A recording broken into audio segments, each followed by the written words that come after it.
តែជាមិត្តនិស័យឲ្យមានថ្ងៃស្គាល់អ្នកម្នាក់សុទ្ធតែមិនធ្លាប់គិត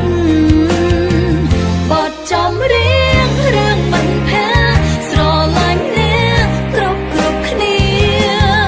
រីករាយនឹងពេលវេលាមានមិត្តខ្យល់ត្រជារស្មីព្រះអាទិត្យរះកម្ដៅផ្លូវជីវិតនេះគឺជាកម្លាំងចិត្តពីមិត្តភក្តិ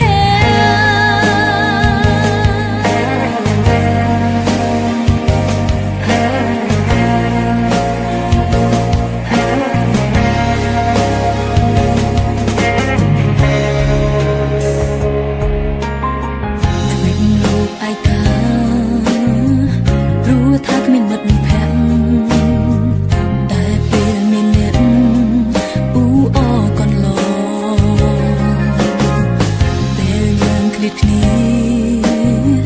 នឹកឃើញគ្នាមួយនេះផងនេះជាបំណងនៃចំរៀងនេះនិស័យឲ្យមានថ្ងៃស្គាល់អ្នកម្នាក់តែមិនធ្លាប់